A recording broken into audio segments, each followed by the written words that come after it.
Hello साथियों, आज हम आपको बताने जा रहे हैं माननीय सुप्रीम कोर्ट का एससी एसटी एक्ट के संबंध में जो निर्णय आया है। बहुत महत्वपूर्ण निर्णय है। जिन साथियों ने अभी तक हमारे चैनल को सब्सक्राइब नहीं किया, हमारे चैनल को जरूर सब्सक्राइब कर लें और वीडियो को लास्ट तक जरूर देखें। वीडियो पसंद आता है वीडियो को लाइक करें, शेयर करें, कमेंट करें। साथियों, मामला है रविंद्र कुमार छतोई बनाम उड़ीसा राज्य का। निर्णय 5/12/2024 को हुआ है। चूंकि मामला एससी एसटी एक्ट से संबंधित है, इसलिए हम आपको इसी वीडियो में एससी एसटी एक्ट क्या है ये भी हम आपको बताएंगे। साथियों, जो शिकायत करता है, शिकायतकर्ता ने एफआईआर दर्ज कराई है आरोपी के खिलाफ। जो आरोपी गण है इसमें, उनके खिलाफ एफआईआर दर्ज करवाई है। एफआईआर हुई है किस धारा की? 294, 506 आईपीसी की। और साथ में एससी एसटी एक्ट 1989 का लगा हुआ है। किस 89 की धारा लगी? 3 सब क्लॉज 1, यानी एससी एसटी एक्ट की धारा कौन सी लगी है? 3(1). अब जो ये 294 है आईपीसी का, अब वो बीएनएस का कितने सेक्शन हो गया है? बीएनएस में 290 सेक्शन में। और 506 किस में हो गया है? 506 हो गया है 351, यानी 351 सब क्लॉज 2 सब क्लॉज 3 में। तो साथियों, इसमें क्या निर्णय हुआ है हम आपको इस वीडियो में बताएंगे। होता क्या है कि पुलिस ने एफआईआर दर्ज की, इन्वेस्टिगेशन किया। पुलिस ने क्या की? एफआईआर दर्ज की और इन्वेस्टिगेशन कंप्लीट करके जिला न्यायालय में चार्जशीट पुटअप कर दी। जैसे ही चार्जशीट कोर्ट में जाती है, उसके बाद होता क्या है कि जो आरोपी गण है, आरोपी ने जिला न्यायालय में उन्मोचन यानी डिस्चार्ज की एप्लीकेशन फाइल की, जैसे कि सेशन न्यायालय के द्वारा कैंसिल कर दिया गया। साथियों, सीआरपीसी की धारा 239, सीआरपीसी की धारा 239 के तहत उन्मोचन के लिए आवेदन दायर किया गया। उन्मोचन के लिए क्या किया गया? आवेदन दायर किया गया। अब इस संबंध में होता क्या है कि जिला न्यायालय आवेदन खारिज कर देता है। क्या करता है? जिला न्यायालय के द्वारा आवेदन खारिज कर दिया जाता है। उसके बाद आवेदन कहाँ किया जाता है? आवेदन पहुंचता है हाई कोर्ट। जब हाई कोर्ट में आवेदन पहुंचता है तो हाई कोर्ट भी आवेदन खारिज कर देती है। हाई कोर्ट क्या करती है? आवेदन खारिज कर देती है। जब हाई कोर्ट भी आवेदन खारिज कर देती है, तब फिर व्यथित होकर के किसने? जो अभियुक्त है, अभियुक्त ने व्यथित होकर के आवेदन किया। कहाँ किया? माननीय सुप्रीम कोर्ट में। माननीय सुप्रीम कोर्ट ने सुनवाई की। सुनवाई करने के बाद जो निर्णय दिया है वो हम आपको इसमें बताएंगे। लेकिन साथियों, चूंकि धारा 239 क्या है सीआरपीसी की, ये भी जानना जरूरी है, इसलिए हम आपको शॉर्ट में 239 क्या कहती है इसके बारे में हम आपको बता देंगे। क्यों? क्योंकि अगर जब तक 239 के बारे में पता नहीं चलेगा तो आपको कंफ्यूजन रहेगा। इसलिए ये जानना भी जरूरी है कि 239 है क्या, किस प्रकार से उन्मोचित किया जाता है। साथियों, होता क्या है, पुलिस रिपोर्ट और उसके द्वारा भेजी गई जो भी दस्तावेज रहते हैं, विचारण कर लेने और अभियुक्त की परीक्षा कर लेने, अभियोजन तथा अभियुक्त को सुनवाई का अवसर देने के पश्चात मजिस्ट्रेट यदि अभियुक्त के विरुद्ध आरोप को निराधार समझता है तो वह उन्मोचित कर सकता है। साथियों, ये जो धारा है 239, ये बहुत महत्वपूर्ण है। अब हम आपको इसके बारे में थोड़ा बताएंगे कि सीआरपीसी की धारा जो इसमें हुआ है। साथियों, इसमें आखिर ये उन्मोचन क्यों लगाया गया? देखिए, पुलिस ने क्या किया? चालान यानी फाइनल रिपोर्ट कहां पेश की? कोर्ट में। ठीक। अब कोर्ट में जब पेश की, तब जो आरोपी है, आरोपी के द्वारा सीआरपीसी की धारा 239 का आवेदन लगाया गया कि भाई हमारा मामला बनता नहीं है अपराध, इसलिए ये क्या किया जाए? डिस्चार्ज किया जाए, यानी कि चालान वापस किया जाए, डिस्चार्ज किया जाए, उन्मोचित कर दिए जाए। अब ये जो 239 है ये है क्या, इसके बारे में जानना जरूरी है। होता क्या है कि जब पुलिस क्या करती है, एफआर यानी फाइनल रिपोर्ट कोर्ट में पेश करती है। तो ये जो एफआर यानी फाइनल रिपोर्ट है, ये एक फाइल रहती है। क्या होती है? फाइल रहती है। इसमें संपूर्ण डॉक्यूमेंट रहते हैं। क्या रहते हैं? संपूर्ण डॉक्यूमेंट रहते हैं। तो साथियों, ओरिजिनल फाइल जो ओरिजिनल रहती है वो कोर्ट में जमा हो रहती है, और इसकी एक कॉपी किसको दी जाती है? जो आरोपी रहता है उसको एक कॉपी दी जाती है निःशुल्क। अब आरोपी ने जैसे वो चार्जशीट देखी, उसके बाद उसने पाया कि उसके खिलाफ जो एविडेंस इकट्ठे किए गए हैं, जो अपराध कायम किया गया है, वह अपराध नहीं बन रहा है। इसलिए उसने 239 का आवेदन लगाया कि इस चार्जशीट को डिस्चार्ज कर दिया जाए। तो साथियों, इसमें होता क्या है, डिस्चार्ज की प्रोसीडिंग कैसे होती है उसके बारे में हम बात करेंगे। होता क्या है कि पुलिस जो न्यायालय है जो भी, जब भी पुलिस कोई भी चालान न्यायालय में प्रस्तुत करेगी, तो न्यायालय जितनी भी फाइल है, संपूर्ण फाइल जो भी है, उसका अवलोकन करेगी। ठीक। उसके बाद जो अभियुक्त है उसको भी बराबर सुनवाई का अवसर दिया जाता है। जब मजिस्ट्रेट जो भी न्यायालय है उन दस्तावेजों पर विचार करेंगे, देखेंगे कि कोई मामला बन रहा है कि नहीं बन रहा है, क्या इस फाइल में, इस एफआर में, इस मामले में ऐसे तथ्य हैं जिससे कि वह अपराध बन रहा है। अगर अपराध बन रहा है तो उसमें फिर चार्ज लगा दिया जाएगा, यानी चार्ज यानी संज्ञान, चार्ज लगा देंगे। अगर नहीं बन रहा है तो फिर क्या करेंगे? डिस्चार्ज। क्या कर देंगे? डिस्चार्ज कर देंगे। तो साथियों, यहां पर कंडीशन यही है। होता क्या है कि आरोपी ने आवेदन प्रस्तुत कर दिया कि हमारा अपराध नहीं बनता है, डिस्चार्ज कर दिया जाना चाहिए। तो जो 239 के तहत आवेदन प्रस्तुत किया गया है, इस आवेदन पर सुनवाई हुई। सुनवाई के दौरान जिला न्यायालय ने ये आवेदन खारिज कर दिया। क्या कर दिया? आवेदन खारिज कर दिया। साथियों, आप समझ गए होंगे उन्मोचन का मतलब क्या होता है। उन्मोचन का मतलब यही होता है कि पुलिस रिपोर्ट और उसके साथ भेजी गई दस्तावेजों पर विचारण कर लेने पर और अभियुक्त की परीक्षा कर लेने पर, अभियोजन तथा अभियुक्त को सुनवाई का अवसर देने के पश्चात मजिस्ट्रेट द्वारा अभियुक्त के विरुद्ध आरोप को निराधार समझते हैं तो वह उसे उन्मोचित कर देते हैं और ऐसा करने का अपना कारण लिखबद्ध करेंगे। इस तरह इस धारा के अधीन उन्मोचन का निर्णय लेने के पूर्व जो भी मजिस्ट्रेट है उनका कर्तव्य है कि वह इस धारा में उल्लिखित संपूर्ण सामग्री पर विचार करें। न्यायालय चूंकि अभियुक्त को उन्मोचित करने का निर्णय दस्तावेजों पर विचार और दोनों पक्षों की सुनवाई के बाद लेते हैं और उन्मोचन का उसका आदेश पुनरीक्षण के अधीन होता है, अतः प्रकर्ता यह आवश्यक है कि वो अपने आदेश का कारण लिखबद्ध करें।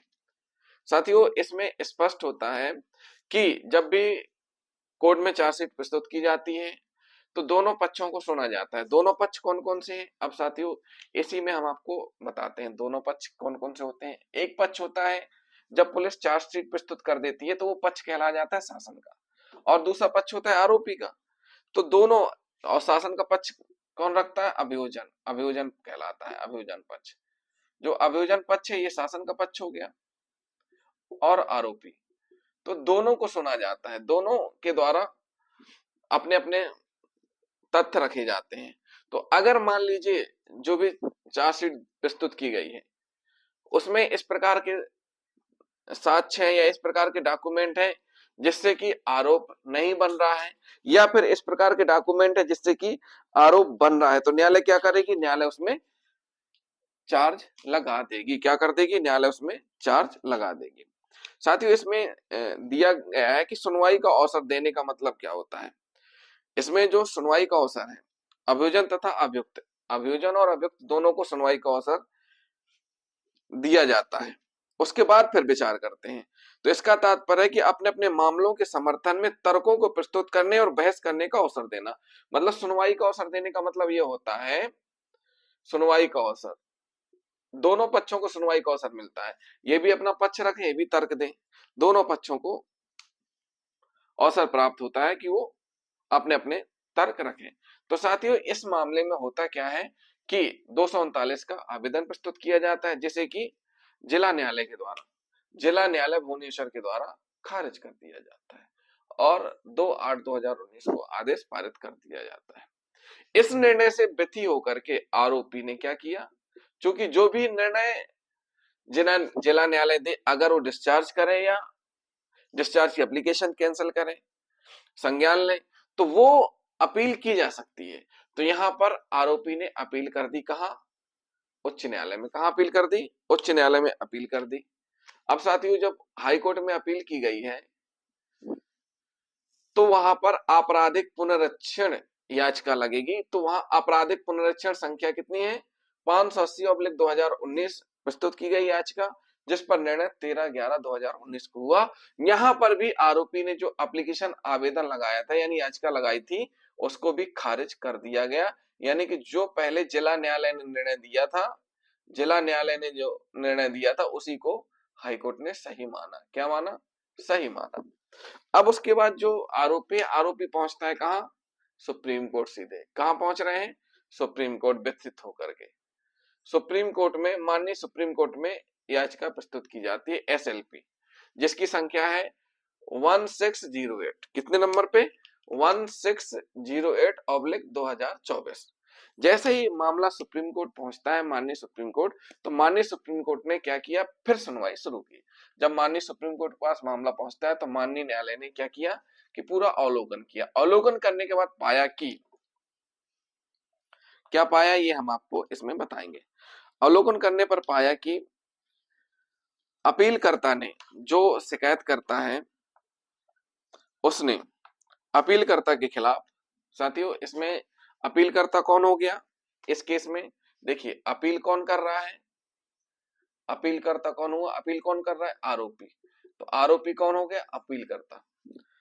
साथियों इस मामले में अपीलकर्ता ने भारतीय दंड संहिता 1860 की धारा 294 और 506 के साथ SC/ST एक्ट की धारा 13(1) भाग के अधीन एक आपराधिक परिवाद दाखिल किया। जिस घटना के संबंध में परिवाद किया गया है वह अपीलकर्ता के घर के पीछे के भाग में घटित हुआ है। ये जो मामला है, ये आरोपी के खिलाफ जो सेक्शन लगे हैं उनको खारिज करने के संबंध में प्रस्तुत किया गया है माननीय सुप्रीम कोर्ट में। जो उसके खिलाफ कौन कौन से लगे हैं, 294, 506 आईपीसी और SC/ST एक्ट की धारा 3(1) भाग ये लगी हुई है। तो साथियों इसमें होता क्या है, होता है कि जो अपील करता है, अपीलकर्ता का अगर देखा जाए जिस घटना के संबंध में परिवाद किया गया है वह अपीलकर्ता के घर के पीछे वाले भाग में घटित हुआ है। अपीलकर्ता का मामला यह है कि परिवादी अपने कर्मचारियों के साथ अपने घर के पिछले भाग में प्लास्टर करने के लिए उसकी संपत्ति में अनधिकृत रूप से प्रवेश किया था। देखिए साथियों, जो अपील करता है, ठीक, अपीलकर्ता और शिकायतकर्ता, जो इस मामले का शिकायत करता है, शिकायतकर्ता यानी परिवादी, जिसने परिवाद यानी जिसने कंप्लेन की थी। अब साथियों होता क्या है कि जो शिकायत करता है, होता क्या है कि कर्मचारियों के साथ अपने घर के पिछले भाग में प्लास्टर करने के लिए निकलता है। जैसे पिछले भाग में प्लास्टर करने के लिए निकलता है तो जो अपील करता है, इनकी वहां पर जमीन है, क्या है, घर के पिछले भाग में जमीन है और उस जमीन से ये प्रवेश कर रहे हैं। इसी बात को लेकर के विवाद हुआ, बिना किसी अनुमति के उस जमीन में प्रवेश किए यानी अतिचार किया, जिसके कारण अपीलकर्ता ने शब्द कहे होंगे, मतलब इस प्रकार के जो ये गाली गलौज, जान से मारने की धमकी वाले शब्द हैं, ये कहे होंगे, ऐसा कहा गया। अपीलकर्ता ने सीआरपीसी की धारा 239 के अधीन उन्मोचन के लिए आवेदन दायर किया। जो सीआरपीसी की धारा 239 जो अभी हमने आपको बताई, उसके अगेंस्ट किया, उसके तहत डिस्चार्ज के लिए, उन्मोचन यानी डिस्चार्ज के लिए आवेदन दायर किया, आवेदन दायर किया। अब जो आवेदन दायर किया गया है, इस आवेदन को जिला न्यायाधीश ने खारिज कर दिया। उसके बाद उच्चतम न्यायालय में के समक्ष अपील दायर की गई। साथियों इसमें स्पष्ट कहा गया है कि जैसे ही जिला न्यायाधीश ने खारिज किया, उसके बाद फिर उच्च न्यायालय ने भी खारिज कर दिया, फिर सुप्रीम कोर्ट में अपील प्रस्तुत की गई है। अब सुप्रीम कोर्ट में सुनवाई हो रही है। अभी हमने आपको स्टेप बता दी कि पहले जब इसमें ऐसा नहीं है कि जैसे मान लीजिए जिला न्यायालय में खारिज हुई तो आप डायरेक्ट सुप्रीम कोर्ट नहीं जाएंगे, आप कहां जाएंगे, पहले आपको हाई कोर्ट आना है, ठीक, हाई कोर्ट में आप अपील करेंगे, उसके बाद फिर आप कहां जाएंगे, सुप्रीम कोर्ट जाएंगे। तो यही इसमें होता है कि जिला न्यायालय और हाई कोर्ट दोनों ने जो अपील करता अभियुक्त है उसकी अपील खारिज कर दी। साथियों, न्यायालय ने जो कहा है इस संबंध में माननीय सुप्रीम कोर्ट ने, वो हम आपको बताते हैं। न्यायालय ने कहा है कि धारा 3 के अधीन कोई अपराध घटित किया जाना है तो यह साबित करना होगा कि ये शब्द अनुसूचित जाति, अनुसूचित जनजाति अत्याचार अधिनियम की धारा 3 के अनुसार किसी सार्वजनिक स्थान पर कहे गए थे, जैसा कि संशोधन से पूर्व वो बंधित था। धारा 3 कहती है, धारा 3 में जो प्रावधान है वो बहुत महत्वपूर्ण है। उसमें स्पष्ट रूप से कहा गया है कि जो भी शब्द कहे जाएंगे वो कहां पर होंगे, सार्वजनिक स्थान पर। सबसे महत्वपूर्ण चीज ये है कि सार्वजनिक स्थान पर कहे गए हो, यानी कि धारा 3 के अनुसार किसी सार्वजनिक, धारा 3 जो SC/ST एक्ट है, इसकी धारा 3 में स्पष्ट दिया गया है कि अगर कोई सार्वजनिक स्थान पर इस प्रकार के शब्द कहेगा तो फिर वो दंडनीय माना जाएगा। वो सूची क्या है वो हम आपको अभी इसी वीडियो में बताएंगे कि धारा 3 में क्या प्रावधान किए गए। उसके बाद माननीय न्यायालय ने कहा है कि जो इस मामले में, जो उपरोक्त जिस मामले में अपील की गई है, उपरोक्त मामले में जो घटना स्थल है, जो उपरोक्त मामले का घटना स्थल है, घटना स्थल एक निजी घर का पिछला भाग है। जो निजी घर है, घर का पिछला भाग है। अब निजी घर का पिछला भाग है, अब निजी घर का पिछला भाग है जिसे सार्वजनिक स्थान नहीं कहा जा सकता। तो साथियों, क्या निजी घर का जो पिछला भाग सार्वजनिक स्थान होगा? माननीय सुप्रीम कोर्ट ने कहा है कि निजी घर का जो पिछला भाग रहता है वो सार्वजनिक स्थान नहीं होता है। अतः न्यायालय ने अब निर्धारित किया कि इन परिस्थितियों में यह नहीं कहा जा सकता कि अपीलकर्ता का आरोपित कथन किसी सार्वजनिक स्थान पर कहा गया था। तो इस संबंध में जो अपील करता है, अभियुक्त है, उसने जो भी कहा है वह सार्वजनिक स्थान पर नहीं कहा है। क्यों? क्योंकि जहां पर घटना घटित हुई है वो निजी स्थान है। इस प्रकार न्यायालय ने उच्च न्यायालय द्वारा पारित आदेश अतिरिक्त सत्र न्यायाधीश द्वारा पारित आदेश को निरस्त कर दिया। साथियों, जो अपील खारिज की गई थी और जो ऑर्डर जारी किया गया था किसके द्वारा, जिला न्यायालय के द्वारा और हाई कोर्ट के द्वारा, उसको माननीय सुप्रीम कोर्ट ने क्या कर दिया, माननीय सुप्रीम कोर्ट ने खारिज कर दिया। क्या कर दिया? खारिज कर दिया। और खारिज क्यों कर दिया? उसका रीजन यही है कि निजी घर का जो पिछला भाग है उसको माननीय सुप्रीम कोर्ट ने क्या नहीं माना है, सार्वजनिक स्थान नहीं माना है। इस प्रकार यहाँ डिस्चार्ज की एप्लीकेशन कहां से मंजूर हुई? सुप्रीम कोर्ट से। साथियों, अभी हमने आपको रविंद्र कुमार छतोई बनाम उड़ीसा राज्य का जो निर्णय माननीय सुप्रीम कोर्ट ने पारित किया है डिस्चार्ज के संबंध में हमने आपको बताया।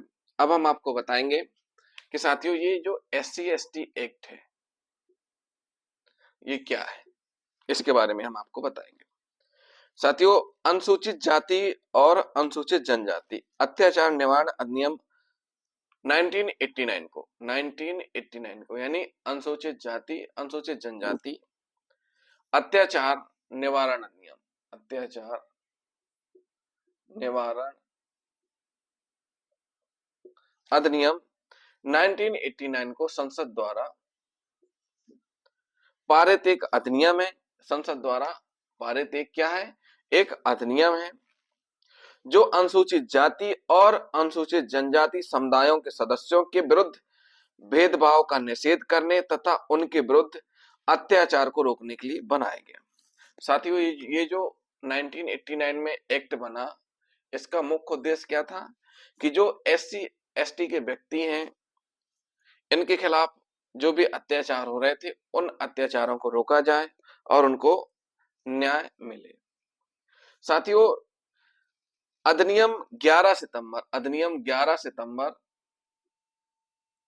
1989 11 सितंबर 1989 को भारतीय संसद में पारित किया गया। भारतीय संसद में कब पारित किया गया था?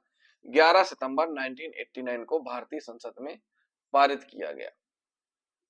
उसके बाद 30 जनवरी 1990 को क्या किया गया है? अधिसूचित किया गया है। अधिसूचित किया गया है। अधिसूचित किया गया है। कब किया गया है? 30 जनवरी 1990 को। साथियों, यह अधिनियम जो बना है, यह अधिनियम इस निराशाजनक वास्तविकता को भी स्वीकार करता है कि अनेक उपाय करने के बावजूद अनुसूचित जातियों, अनुसूचित जनजातियों को उच्च जातियों के हाथों विभिन्न प्रकार के अत्याचारों का सामना करना पड़ रहा है।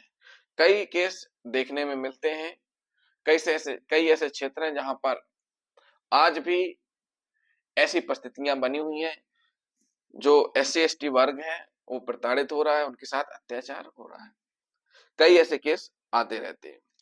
यह अधिनियम भारत के संविधान 1950 के अनुच्छेद 15, 17, 21 में उल्लिखित संवैधानिक सुरक्षा उपायों को ध्यान में रखते हुए लागू किया गया है, जिसका दोहरा उद्देश्य है इन कमजोर समुदायों के सदस्यों की सुरक्षा करना तथा जाति आधारित अत्याचारों के पीड़ितों को अंतोष और पुनर्वास प्रदान करना। मतलब ये जो एक्ट है, इसके दो उद्देश्य हैं। पहला उद्देश्य क्या है? पहला उद्देश्य है कि जो कमजोर वर्ग हैं उनको सुरक्षा करना। यह एक्ट क्या करता है? सुरक्षा करना, उनके खिलाफ हो रहे अत्याचार को रोकना। दूसरा, उनको अनुतोष और पुनर्वास, यानी अगर किसी प्रकार से उनको विस्थापित कर दिया गया है, भगा दिया गया है, जो भी परिस्थितियां निर्मित हुई है, तो उनको पुनर्वास प्रदान करता है। इसमें समय समय में संशोधन भी हुए हैं। ये 1989 का हमने बताया, इसमें 2015 में संशोधन किया गया है। क्या किया गया है इस एक्ट में? इस अधिनियम को और अधिक कठोर बनाने के उद्देश्य से 2015 में संशोधन किया गया। और संशोधन किन आधारों पर किया गया हम आपको बता देते हैं। साथियों, अनुसूचित जातियों और अनुसूचित जनजातियों के विरुद्ध अत्याचार के अधिक मामलों को अपराध के रूप में मान्यता दी गई। साथियों, इसमें जो भी मामले उनको अपराध के रूप में मान्यता दी गई। धारा 3 में विभिन्न नए अपराध समाहित किए गए तथा संपूर्ण धारा को पुनः क्रमांकित किया गया, क्योंकि मान्यता प्राप्त अपराध लगभग 2 गुना हो गया है। साथियों, इसमें जो धारा 3 में वर्णित अपराध है, धारा 3 जो SC ST एक्ट की धारा 3 है, इसमें बहुत से अपराध हैं जो SC ST वर्ग के लोगों के साथ किए गए हैं, तो उनके संबंध में उनका दायरा बढ़ाया गया है। इस धारा में विभिन्न नए अपराध जोड़े गए हैं।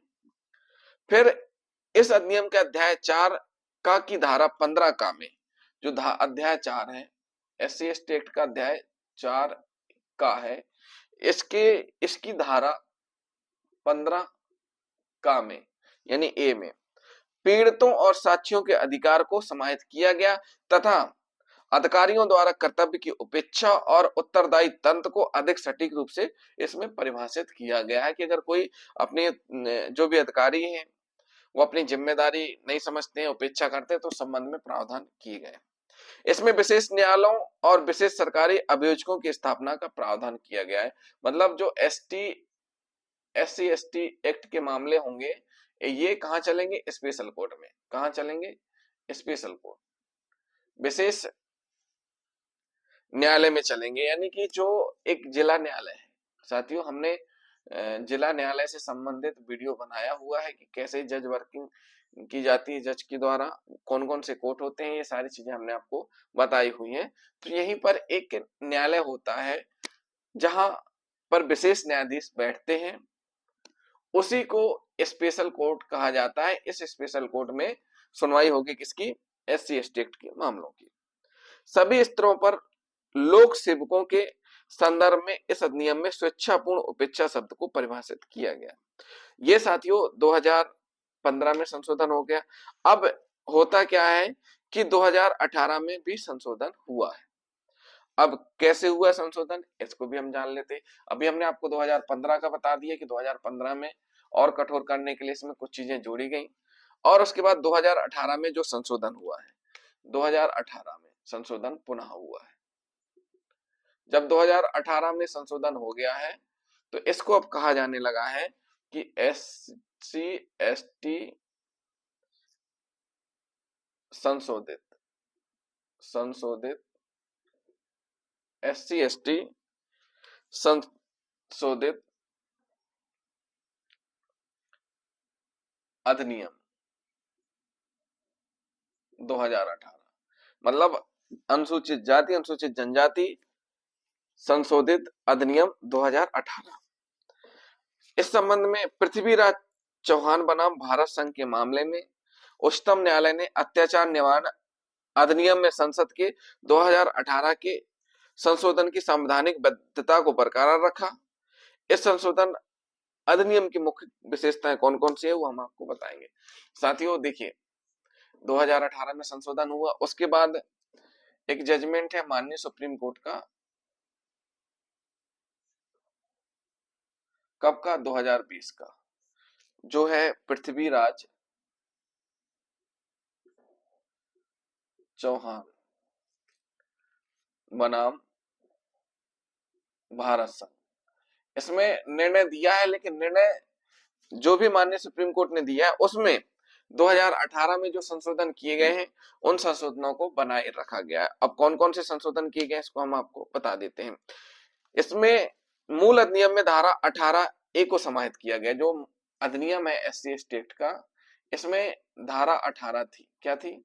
धारा 18 थी। इसमें अब 18A भी जुड़ गई है।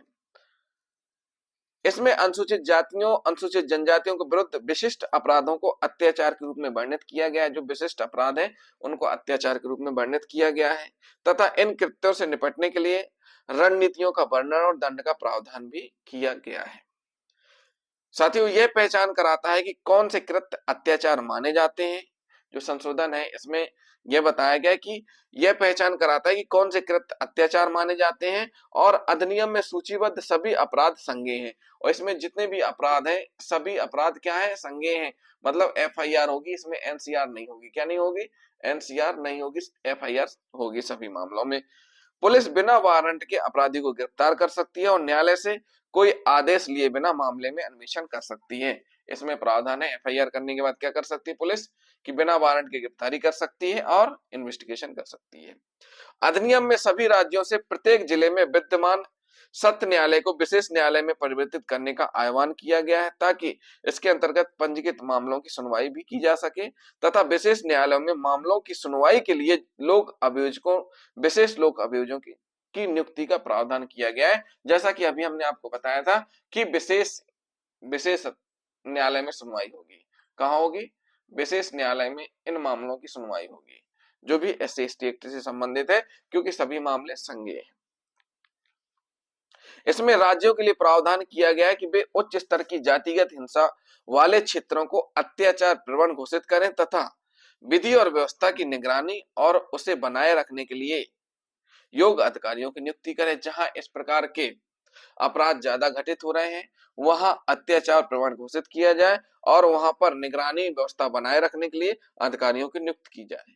इसमें गैर अनुसूचित जाति अनुसूचित जनजाति वाले लोक सेवकों द्वारा स्वेच्छा पूर्वक अपने कर्तव्यों की उपेक्षा करने पर दंड का प्रावधान भी किया गया है। इसमें गैर अनुसूचित जाति और अनुसूचित जनजाति वाले जो SC ST एक्ट के अंतर्गत लोक सेवक नहीं आते हैं, उनके द्वारा अगर किसी प्रकार की उपेक्षा की जाती तो उसमें भी दंड का प्रावधान किया गया है।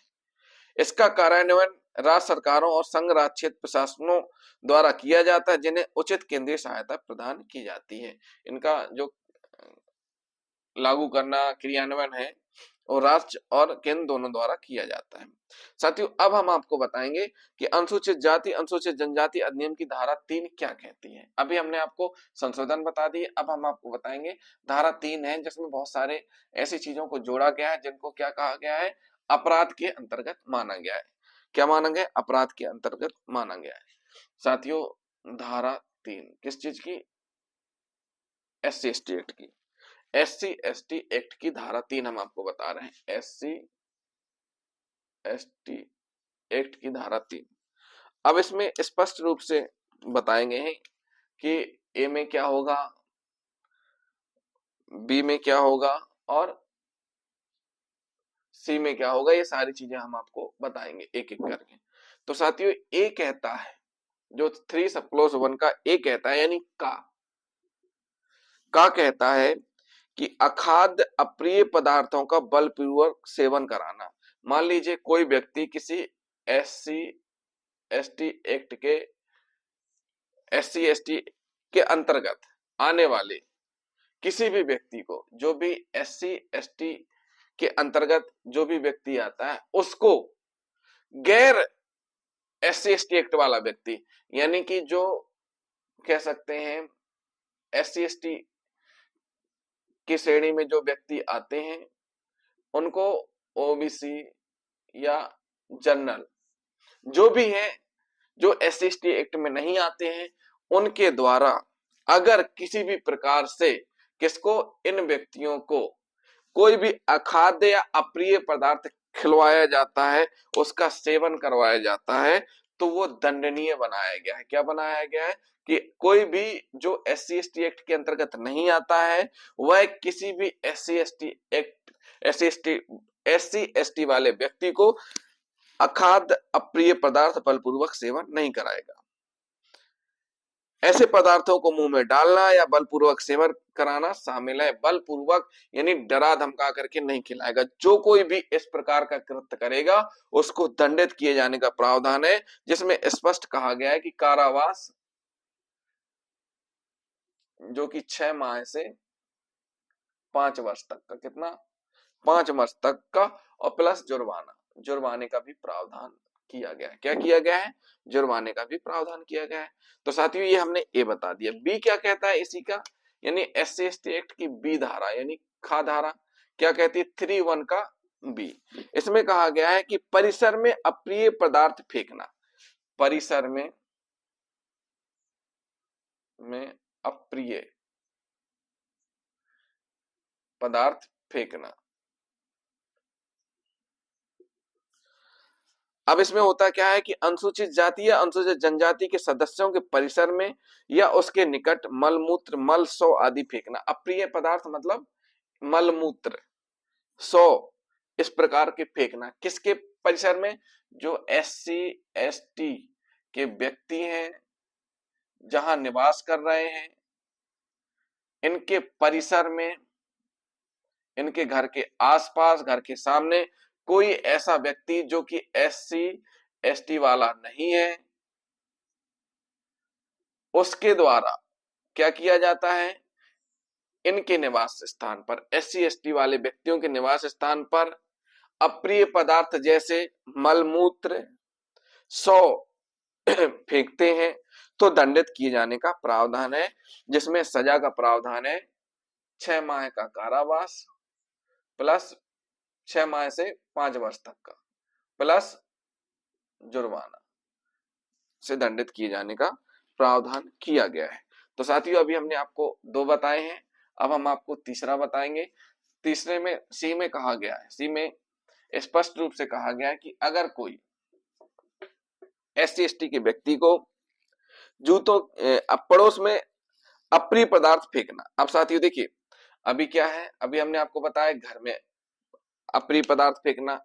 अब सी कह रहा है कि उनके पड़ोस में भी अगर आपने फेंका, सी यानी गा, 3(1) का सी गा कहता है कि पड़ोस में अप्रिय पदार्थ फेंकना, पड़ोस में अप्रिय पदार्थ फेंकना। पड़ोस में अप्रिय पदार्थ फेंकना मतलब अपान या क्षोभित कार्य करने के, अपमान करने के आशय से अप्रिय पदार्थ फेंकना पड़ोस में। उनके मोहल्ले में, पड़ोस में, घर के सामने अगर इस प्रकार से फेंकते हैं तो इसमें दंड का प्रावधान है 6 माह तक का कारावास, जो कि 5 वर्ष तक का हो सकता है, जुर्माना दोनों से दंडित किए जाने का प्रावधान किया गया है। फिर इसी में डी यानी घा, किसका 3(1) का डी, इसमें स्पष्ट कहा गया कि जूतों की माला पहनाना, अगर कोई व्यक्ति जो SC ST के अंतर्गत आता है, ठीक, अंतर्गत आता है, उस व्यक्ति को जूते की माला पहनाना, उसको नग्न करना यानी नग्न करना या अर्धनग्न करना, पूरी तरह से न्यूड करना या अर्धनग्न करना, या अर्धनग्न हालत में परेड करवाना, तो जो कोई भी इस प्रकार का कृत्य करेगा उसको दंडित किया जाएगा, जिसमें कि 6 माह से 5 वर्ष तक का कारावास और जुर्माना से दंडित किए जाने का प्रावधान किया गया है। कितना? 6 माह। ये जो हमने आपको बताया है, ये जिसमें दंड का प्रावधान किया गया है कि कारावास कितना, 6 माह से 5 वर्ष तक प्लस जुर्माना, दोनों से दंडित किए जाने का प्रावधान किया गया है। तो साथियों, ये हमने आपको डी बता दी। ये ऐसी सूची है, एक एक करके हम आपको बता रहे हैं। जिन साथियों ने अभी तक हमारे चैनल को सब्सक्राइब नहीं किया है, हमारे चैनल को जरूर सब्सक्राइब कर लें। साथियों, ई 3(1) का ई, इसमें कहा गया है कि अपमानजनक कार्य करने के लिए दबाव डालना, अपमानजनक कार्य के लिए क्या करना, दबाव डालना, दबाव डालना अपराध है। इसमें कौन कौन से ऐसे अपमानजनक, अब चूंकि आया है जैसे अपमानजनक कार्य कौन कौन से हैं, उनको करवाने के लिए दबाव डालना, जैसे जबरन क्या कर देना, सिर मुड़वा देना, क्या कर देना, जबरन सिर मुड़वाना, ठीक, शरीर पर जबरन रंग लगाना, शरीर पर जैसे कालिख पोत देते हैं, रंग लगाना जबरन, कपड़े उतारना, कपड़े उतारना। साथियों, अगर किसी SC ST व्यक्ति के साथ किसी अदर कास्ट के व्यक्ति के द्वारा, जो SC ST के अंतर्गत नहीं आता है, उसके द्वारा SC ST के व्यक्ति का अपमान करने के लिए दबाव डाला जाता है, यानी उसका सिर मुड़वा देना, शरीर पर रंग लगाना, कपड़े उतारना, तो उसको दंडित किए जाने का प्रावधान धारा 3 सब क्लॉज 1 ई में किया गया है, जिसमें दंड का प्रावधान है 6 माह से 5 वर्ष तक का कारावास और जुर्माना, दोनों से दंडित किए जाने का प्रावधान किया गया है। तो साथियों, ये हमने आपको क्या बताया कि अपमानजनक कार्य में क्या क्या आ जाता है, वो हमने आपको स्पष्ट कर दिया। अब हम आपको बताएंगे इसी में जो ई के बाद फिर आएगा एफ, और चा और छा।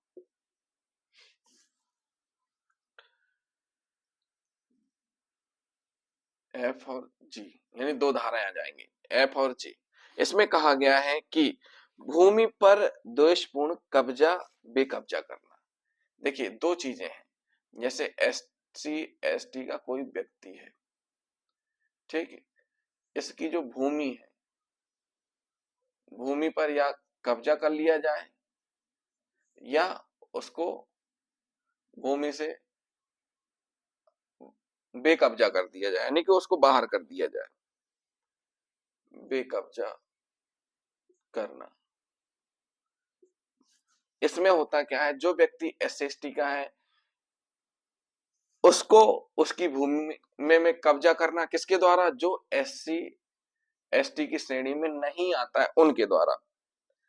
इसमें इच्छा के विरुद्ध भूमि पर कब्जा करना, दबाव में सहमति प्राप्त करना या अभिलेखों में हेराफेरी करना शामिल है। अगर कोई जो व्यक्ति SC ST के अंतर्गत नहीं आता है, किसी SC ST के व्यक्ति की जमीन हेराफेरी करके प्राप्त कर लेता है, दबाव बना करके रजिस्ट्री करवा लेता है, भूमि पर कब्जा कर लेता है तो उसको दंडित किए जाने का प्रावधान है। 6 माह से 5 वर्ष तक का कारावास और जुर्माना दोनों से दंडित किए जाने का प्रावधान है। अब एच, धारा एच क्या बोलती है? जा एच कहती है, इसमें एच में क्या प्रावधान किया गया है? एच में प्रावधान है कि अगर कोई व्यक्ति जो SC ST के व्यक्ति को, जो SC ST का नहीं है, जैसे बलपूर्वक बेगार बंधुआ या बलपूर्वक क्षम कराना, इसमें 3 चीजें आई हुई। साथियों पहली चीज तो यह है कि बलपूर्वक मतलब जो SC ST के व्यक्ति हैं उनके साथ बलपूर्वक क्या करवाना? बंधुआ मजदूरी के रूप में काम करवाना, बलपूर्वक बेकार करवाना, बलपूर्वक श्रम करवाना, यानी बलपूर्वक श्रम करवाना और बंधुआ मजदूर रखना, ये दंडनीय बताया गया है कि सरकार द्वारा लगाई गई अनिवार्य सार्वजनिक सेवा की सिवाय, सरकार ने अगर कोई सार्वजनिक सेवा निर्धारित की है, उसके अलावा अगर कोई कार्य जबरदस्ती किसी के द्वारा करवाया जाता है तो उसको दंडित किए जाने का प्रावधान एच में यानी च में किया गया है, जिसमें कि कारावास 6 माह और 5 वर्ष तक का हो सकता है, जुर्माने दोनों से दंडित किए जाने का प्रावधान है। अब आई में क्या कहा गया है? आई यानी झा में कहा गया है कि शवों को नष्ट करने या कब्र खोदने के लिए विवश करना। साथियों इसमें कहा गया है कि शवों को नष्ट करने के लिए विवश करना, दूसरा कब्र खोदने के लिए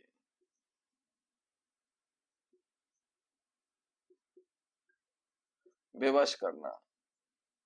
विवश क्या करना?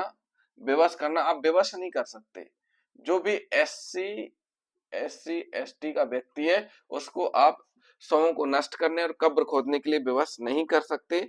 अगर आपने ऐसा किया तो उसमें दंड का प्रावधान है, 6 माह से 5 वर्ष तक का कारावास और जुर्माना दोनों से दंडित किए जाने का प्रावधान किया गया है। इसके बाद है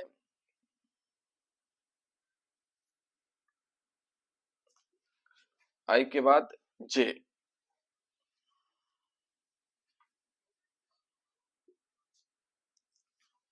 जे में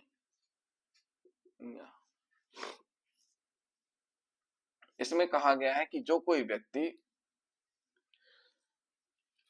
हाथ से मैला ढोने के लिए विवश करेगा, यानी हाथ से मैला ढोने के लिए विवश करना, यानी जो SC ST का व्यक्ति है उसको कोई अदर व्यक्ति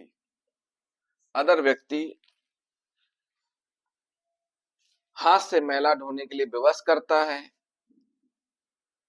या इस प्रकार की गतिविधियों की अनुमति देता है, नियोजित करता है, तो उसको दंडित किए जाने का प्रावधान है, जिसमें 6 माह से 5 वर्ष तक की कारावास और जुर्माना से दंडित किए जाने का प्रावधान किया गया है। साथियों अगली धारा है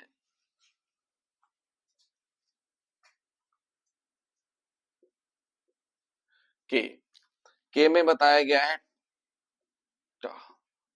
इसमें बताया गया है, क्या बताया गया है? महिलाओं को देवदासी या इसी तरह की प्रथाओं के रूप में समर्पित करना। साथियों इसमें अगर कोई व्यक्ति इस प्रकार का कार्य करेगा जिससे जो SC ST एक्ट की जो महिलाएं हैं उनको देवदासी के रूप में आप नहीं रख सकते। महिलाओं को देवदासी और इसी तरह की प्रथाओं के रूप में समर्पित करना, ऐसी प्रथाओं को बढ़ावा देना भी शामिल है। इसमें ऐसी प्रथाओं को बढ़ावा देना भी शामिल है जो इस प्रकार की प्रथाओं को बढ़ावा देगा देवदासी वाली, तो उनको भी दंडित किए जाने का प्रावधान है, जिसमें 6 माह से 5 वर्ष तक का कारावास जुर्माना दोनों से दंडित किए जाने का प्रावधान किया गया है। उसके बाद अगली धारा है, अगली धारा एल में क्या प्रावधान है? एल यानी ठा में क्या प्रावधान किया गया है?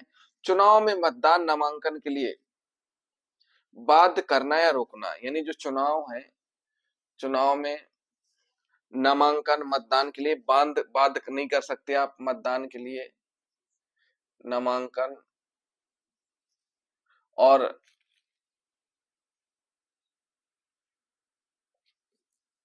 इसके लिए आप बाध्य नहीं कर सकते। चुनाव में मतदान और नामांकन के लिए बाध्य नहीं कर सकते। अगर कोई इस प्रकार का कृत्य करेगा उसको दंडित किया जाएगा। क्या किया जाएगा? उसको दंडित किया जाएगा, जिसमें कि 6 माह से 5 वर्ष तक का कारावास और जुर्माना का प्रावधान किया गया है। साथियों, उसके बाद है एम। एम में क्या कहा गया है? एम का मतलब है डा। एम मतलब डा। इसमें कहा गया है कि निर्वाचित अनुसूचित जाति अनुसूचित जनजाति प्रतिनिधियों के कर्तव्य में बाधा डालना।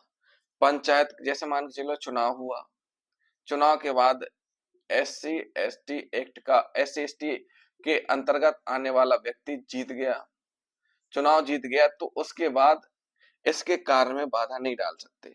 अगर कार्य में बाधा डालेंगे जो कोई भी व्यक्ति जो एससी एसटी एक्ट के अंतर्गत दंडनीय किया जाएगा, जिसमें कि 6 माह से 5 वर्ष तक का कारावास और जुर्माना दोनों से दंडित किए जाने का प्रावधान है। यानी कोई व्यक्ति जो एससी एसटी एक्ट का चुनाव जीत चुका है, उसके कार्य में बाधा डाल रहा है कोई व्यक्ति जो कि एससी एसटी का नहीं है, उसके द्वारा ऐसा किया जाएगा, तो उसमें दंडित किए जाने का प्रावधान किया गया है।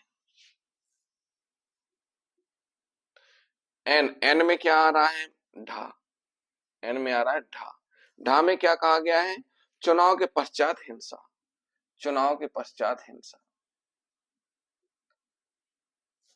कई बार अगर कोई एससी एसटी वाला जीत जाता है तो उसको चुनाव के पश्चात हिंसा, उसके साथ मारपीट की घटना, क्षति पहुंचाना, बहिष्कार करना, सार्वजनिक सेवाओं तक पहुंच को रोकना, तो जो कोई भी इस प्रकार के कृत्य करेगा उसको दंडित किए जाने का प्रावधान इस सेक्शन में किया गया है।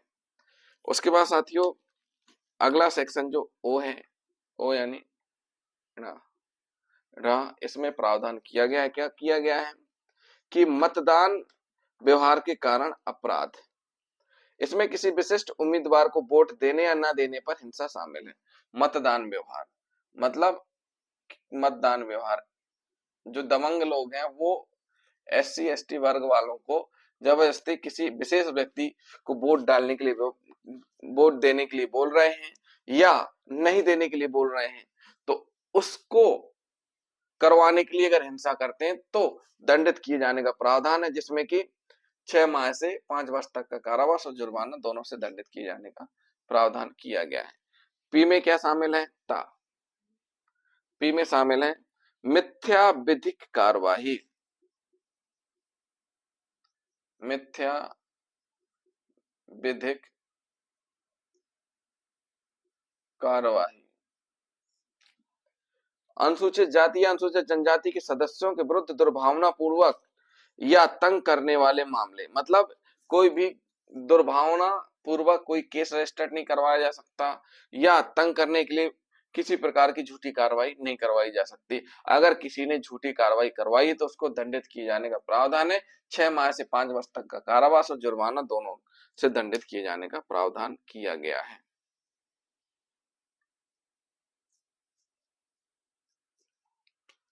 Q R R S T U V W X Y Z.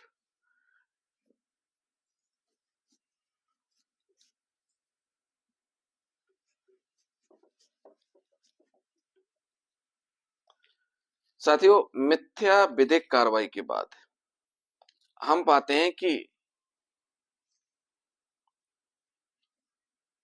था, हिंदी में था, इसमें कहा गया है कि लोक सेवकों को मिथ्या जानकारी प्रदान करना। लोक सेवकों को मिथ्या जानकारी प्रदान करना,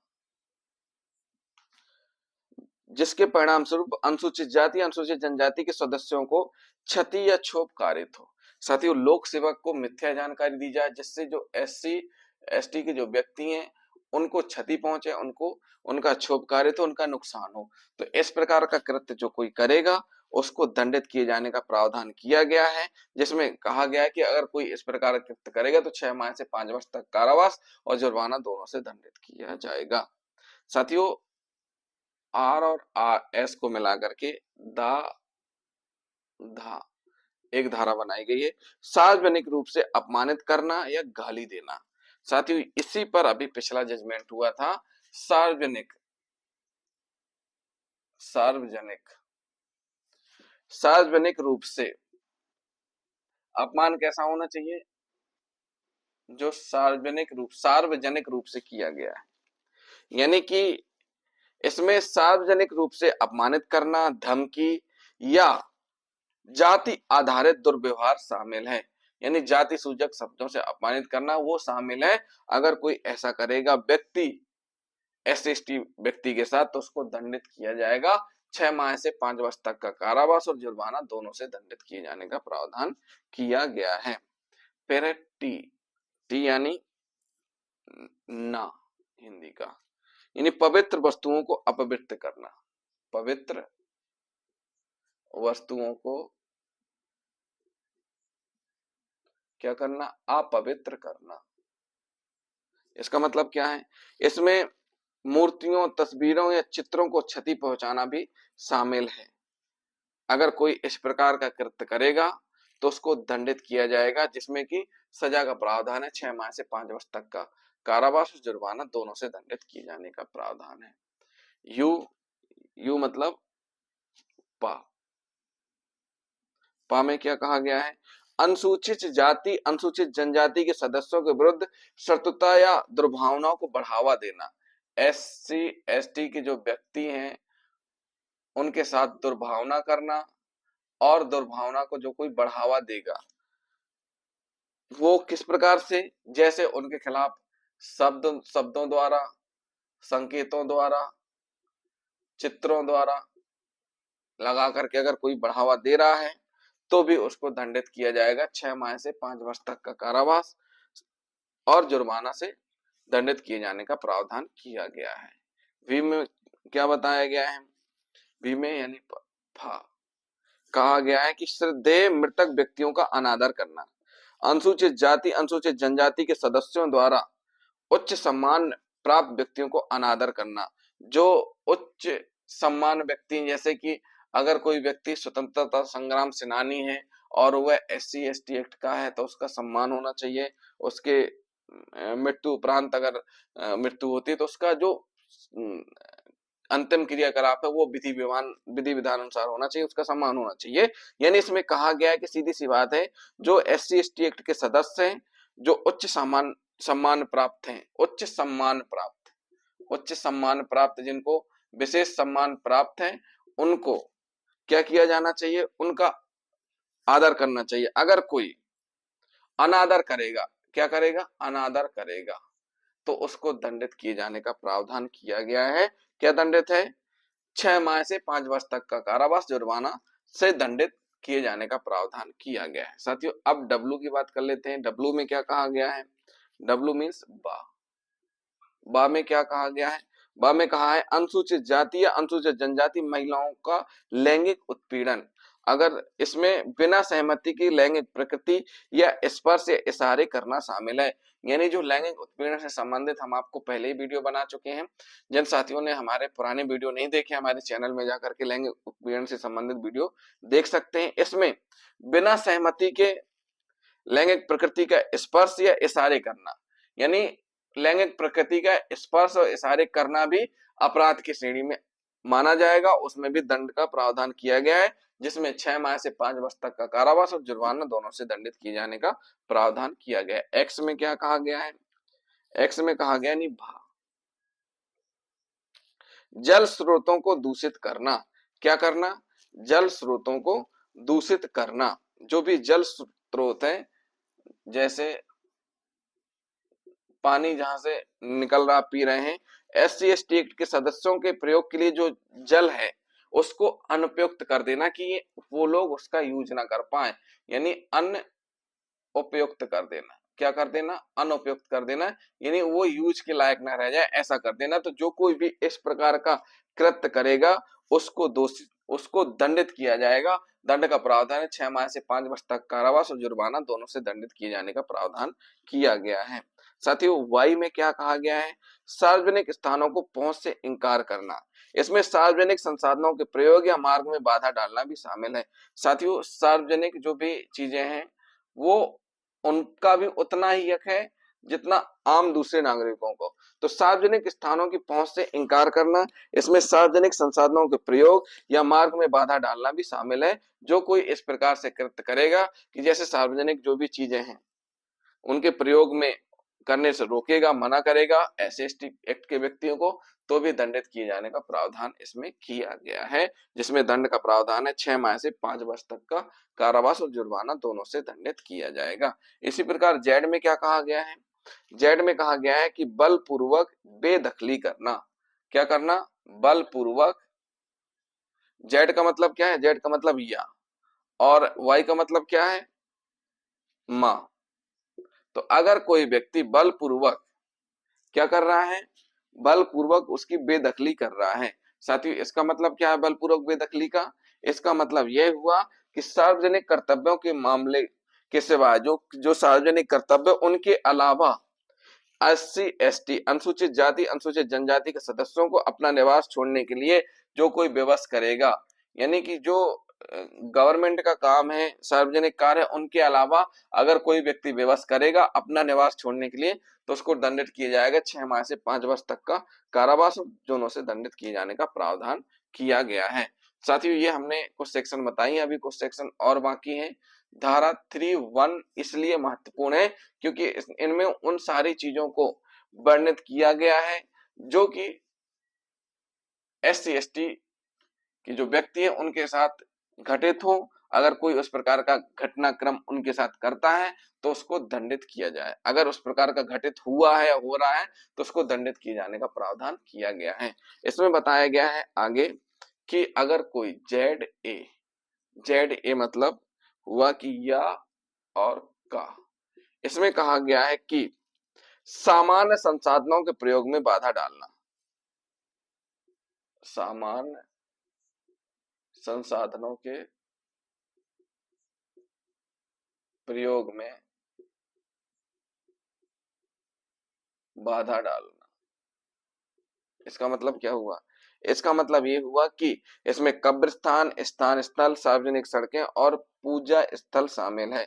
यानी कि जो सामान्य संसाधन है इनका यूज सभी कर सकते हैं, एससी एसटी वाले भी करेंगे। अगर कोई इनका यूज, जैसे कब्रिस्तान, कई बार सुनने में आता है कि वहां दाह संस्कार नहीं करने दे रहे हैं, जलाने नहीं दे रहे हैं, तो उस स्थिति में भी हो जाता है। स्नान नहीं करने दे रहे हैं, स्नान स्थल और सार्वजनिक सड़कें, सार्वजनिक सड़कें, पूजा स्थल, इन सारी चीजों का अगर उपयोग नहीं करने दे रहे, जो कोई ऐसा करेगा उसको दंडित किए जाने का प्रावधान है। और दंड क्या है, 6 माह से 5 वर्ष तक का कारावास प्लस जुर्माना से दंडित किए जाने का प्रावधान किया गया है। फिर है जेड बी यानी कि या खा, इसमें कहा गया है कि जादू टोने के आरोप, क्या कहा गया है, जादू टोने के आरोप, ऐसे आरोपों के आधार पर क्षति कारित करना। यानी जादू टोने का आरोप लगा करके एससी एसटी एक्ट के, जो एससी एसटी के अंतर्गत आते हैं व्यक्ति, अनुसूचित जाति जनजाति के अंतर्गत जो व्यक्ति आते हैं उनके साथ मारपीट करना, उनको क्षति पहुंचाना। तो जो कोई भी इस प्रकार का कृत्य करेगा उसको दंडित किया जाएगा, जिसमें 6 माह से 5 वर्ष तक का कारावास, जुर्माना दोनों से दंडित किए जाने का प्रावधान है। जेड सी यानी कि या गा, इसमें कहा गया है, क्या कहा गया है, सामाजिक या आर्थिक बहिष्कार, सामाजिक या आर्थिक बहिष्कार अगर इस प्रकार से किसी ने किया है, किसको, ST वाले व्यक्ति को, SC ST वाले व्यक्ति को अगर इस प्रकार की बहिष्कार की धमकियां, ऐसे बहिष्कार को लागू किया गया है, धमकियां भी देना अपराध है, तो उसमें दंडित किए जाने का प्रावधान है, जिसमें 6 माह से 5 वर्ष तक का कारावास और जुर्माना दोनों से दंडित किए जाने का प्रावधान किया गया है। तो साथियों, 26 जनवरी 2016 के संशोधन से पूर्व धारा 3(1) भा में प्रावधान जो थे वो हम आपको बता देते हैं। 2016 के संशोधन के पहले इन अपराधों में अनुसूचित जाति या जनजाति के किसी सदस्य को जानबूझकर अपमानित करना या डराना शामिल है। यह अपराध उस व्यक्ति द्वारा किया जाएगा जो SC ST एक्ट का सदस्य नहीं है। जो हमने आपको बताए हैं इस संशोधन में जो प्रावधान है वो हम आपको बता रहे हैं।